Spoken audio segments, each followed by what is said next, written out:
yako ya kusema ya kwamba hii region ya Northern Kenya, lakini kwa sababu ya watu wa viongozi wa region. Tafadhali sana. Asante sana. Kwanza nataka niseme karibuni sana, na nichukue nafasi hii kusalimia watu wetu katika kaskazini ya Kenya, wale wakaaji pale Mandera, Wajir, Garissa, Isiolo, Marsabit na pahali popote jamii ya Wasomali, Waborana wote wanakaa katika. Na niseme nimeshukuru sana nimepata nafasi ya kuongea na hawa mambo ya vile watu wetu wanakaa. Mimi nikiwa kiongozi katika Jamhuri ya Kenya, ninawapenda Wakenya wote, na nimekuwa na hamu sana kuongea na watu ya kaskazini ndio wanielewe mimi na waelewe msimamo wangu katika uongozi wangu na vile mimi naonelea Kenya yetu inaweza kukaa, na sana sana zile shida ziko katika kaskazini ya Kenya. Nimehuzunika sana ya kwamba tangu niongee maredio za Kisomali na Kiborana walinitafuta wakitaka wakuwe na kikao nami, na wakisema ya kwamba wamesukumwa sana na watu ya Garissa na watu ya Mandera na watu ya Wajir na watu ya Marsabit na watu ya Isiolo, wangetaka tukue na kikao cha faragha tusemezane. Na hao maredio waliponitafuta, mimi nilikuwa likizoni pande ya Mombasa, nikasema ya kwamba kama wakaaji wa Isiolo, Marsabit, Wajir, Mandera, Garissa wangetaka kuzungumza nami, mimi nikiwa kiongozi katika Jamhuri ya Kenya, lazima nizungumze na hao. Nikachukua ndege nikakuja, na hao maredio zote wakakuwa tayari. Kuanzia jana wametishwa, wameshurutishwa, wameuziwa uoga, kwa sababu viongozi katika hizo kaunti 5 hawataki ukweli julikane. Wangetaka kuendelea kuwadanganya wakaaji wa hizo kaunti 5 ya kwamba wamekuwa marginalized, na zile shida ziko huko ni kwa sababu wako marginalized. Na walijua mimi nitaeleza wakaaji kinagaubaga ni kwa sababu gani umaskini umeendelea kuenea,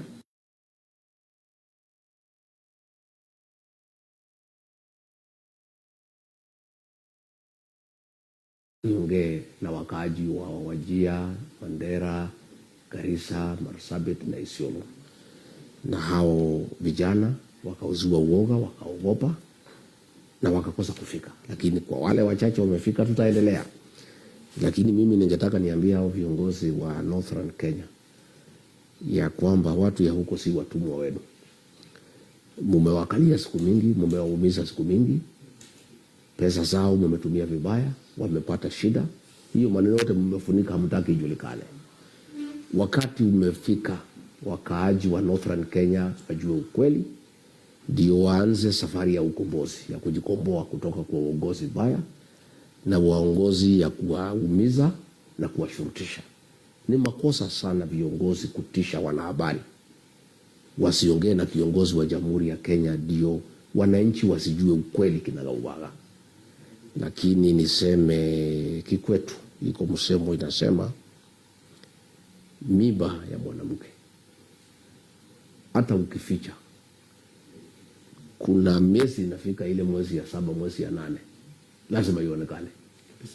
Shida za kaskazini mwa Kenya lazima sasa sijulikane, na huyu Rigathi Gachagua amejitolea kusaidia watu wa kaskazini mashariki na kaskazini, even more than I had decided yesterday, kwa sababu nimeona iko shida.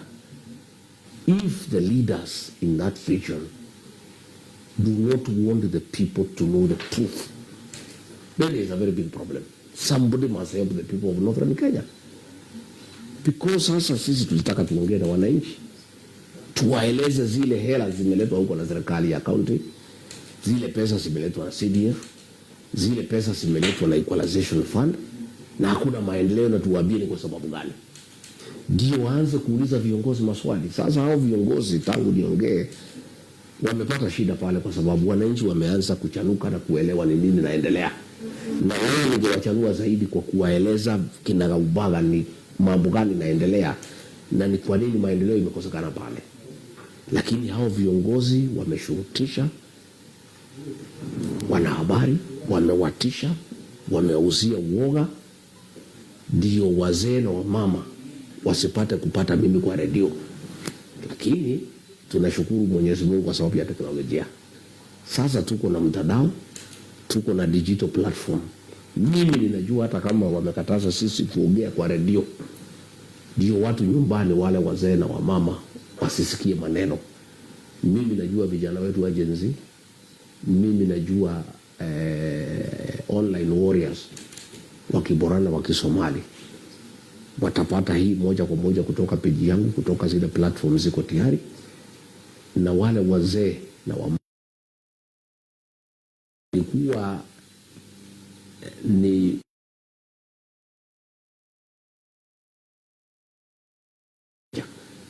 lakini hao wametishwa, hizo redio sasa hakuna, lakini hii habari itawafikia. Mimi niseme mimi ni mzalendo wa Kenya, na mimi nashughulikia Wakenya wote, na lazima tuanze kuambiana ukweli. Na mimi nimeshutumiwa katika Northern Kenya wakiongozwa na Aden Duale na magavana na MPs ya kwamba mimi sipendi wa Somali, ya kwamba mimi nachukia wa Somali, kwamba jamii yangu ya Mlima Kenya tuko na matatizo na wa Somali. Hiyo ni uongo mtupu. Ndugu yangu, vile ilifanyika ni kwamba Aden Duale ni kibaraka ya William Ruto, na William Ruto aliponitoa kwa ofisi, hata akijua ya kwamba watu wangu, jamii yangu ndio ilimpatia kura karibu milioni 4 kumfanya yeye kuwa rais, mpango vile ataunganisha Wakenya wote kupigana na kuangamiza jamii ya Mlima Kenya. Ile inaitwa 41 versus 1. Na mtu mmoja alipewa hiyo kazi ni Aden Duale, afanye juu chini jamii ya Mlima Kenya iko sana na jamii ya Wasomali. Na ndio akaanza kunitubia makobora kusema mimi ni mkabila, mimi nachukia Wasomali, Wasomali na arigijia waisiki sana, Wakikuyu na Wasomali wako na matatizo. Ndio William Ruto afaulu kukosanisha jamii ya Mlima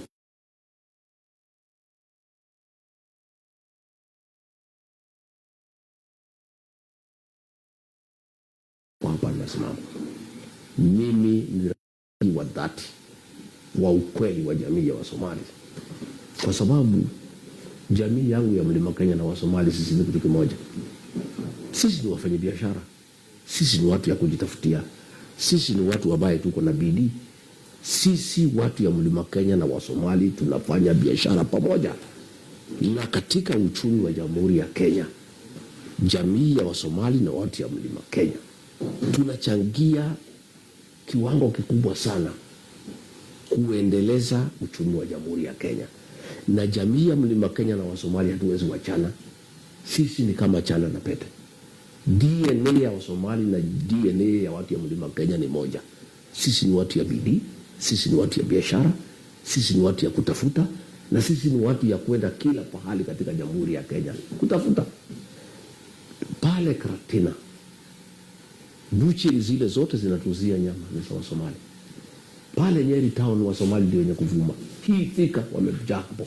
Pale Nakuru wao Wasomali wako kila pahali Kikuyuni. Tunafanya biashara pamoja. Hapa hii Isili, siku tulikuwa na ile Garissa mall, tuko na hizo malls zimekuja. Ile biashara iko hapa Isili ambayo inasimamiwa na Wasomali.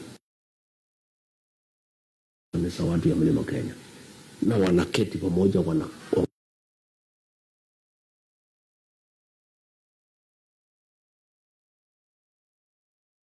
chuuzi wanaenda pale kwa Wasomali, wanabeba kania, wanaenda wanauza, wanachukua, wanaenda wanalipa wafanyabiashara ya Wasomali.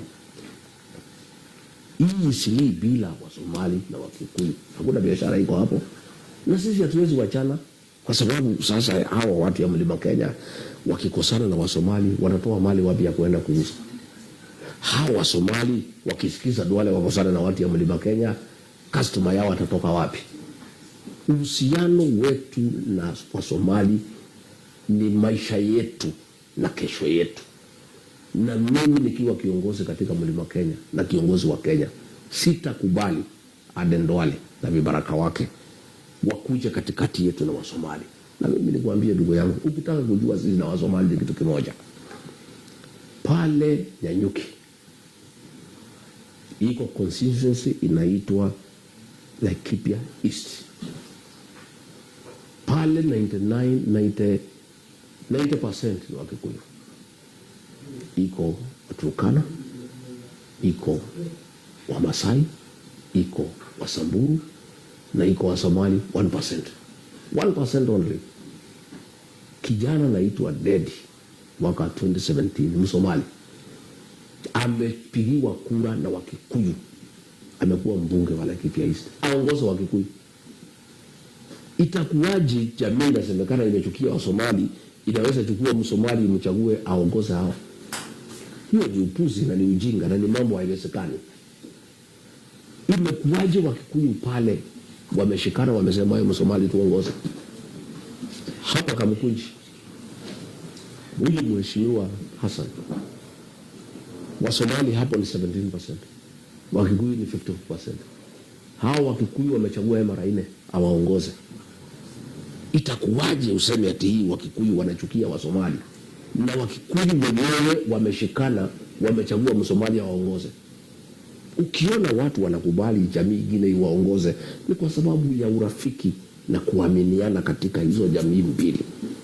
Na mimi ndio nasema nikiwa kiongozi pale Mlimani nitafanya kila juhudi kuhakikisha ya kwamba uhusiano kati ya jamii ya Wasomali na jamii ya Mlima Kenya, hatutakubali Ruto aingilie kupitia Duale, kwa sababu Ruto ndio anatumia Duale na Duale ndio mwenye kuleta uhasama na fitina na propaganda ya kwamba sisi tunachukia Wasomali. Kama tungekuwa tumechukia Wasomali, si tungekuwa na shida nao Karatina, tungekuwa na shida nao Nyanyuki, tungekuwa na hao shida Nakuru. Sisi na Wasomali ni kitu kimoja, na huyu Duale hawezi ongea kwa niaba ya jamii ya Wasomali. Yeye anasema ati ndio kingpin ya Wasomali. Ati kama yeye ameongea Wasomali wameongea. Kama yeye amefurahi Wasomali wamefurahi. Kama amekula Wasomali wamekula. Kama ameshiba Wasomali wameshiba. Sasa yeye anataka kuunganisha jamii ya Mlima Kenya na jamii ya Wasomali. Jamii mbili katika Kenya zimeishi kwa amani, zimefanya biashara pamoja, ya kwamba Wakikuyu wamechagua Msomali akuwa mjumbe wao. Hapa Afrika kuna mzee alikuwa anaitwa Ali Kabati, amechaguliwa na watu ya Thika Wakikuyu mwaka 20 kuwa deputy mayor. Wakikuyu wanaenda wanasema huyu mzee hana dhuluma, anapenda haki, ni mtu ya maendeleo, hana ubaguzi, wanamchagua. Wewe Aden Duale utaingia katikati ya Wasomali na Wakikuyu na njia gani? Hatuwezi kubalia wewe. Na mimi naomba jamii ya Wasomali, tafadhali msiangukie hiyo propaganda ya uongo ati Rigathi Gachagua anachukia Wasomali. Rigathi Gachagua anachukia Wasomali namna gani na jamii yake ya Mlima Kenya anapenda Wasomali? Mimi mwenyewe Rigathi Gachagua anafanya biashara na Wasomali. Iko mzee mmoja anaitwa Abdurrahman Abdi, rafiki yangu, tumefanya naye biashara mwaka 30.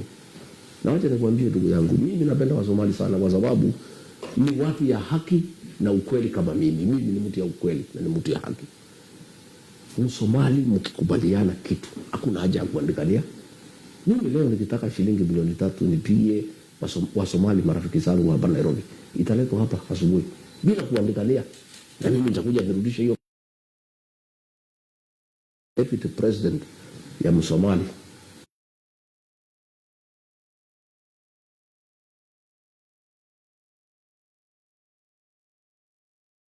kuandikania. Msomali mkiongea mkielewana kwisha.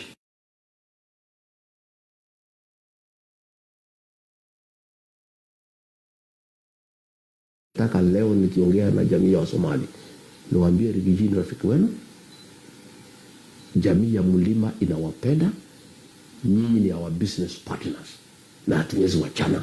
That is our relationship. Juzi tulipokuwa tunaongea mambo ya cousins, nikaenda Mkambani nikasema nyinyi ni our cousins, nikaenda Mijikenda our cousin, Kisii our cousins, Baruya our cousins.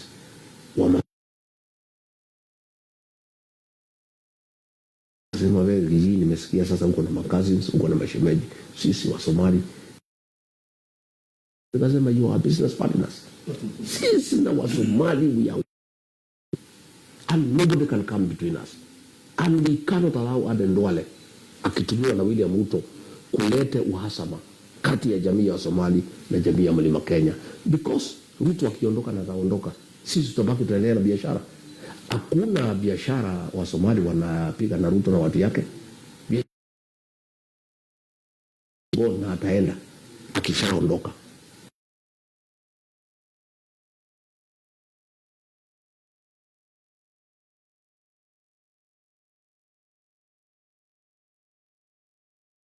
Na mimi naomba jamii ya Wasomali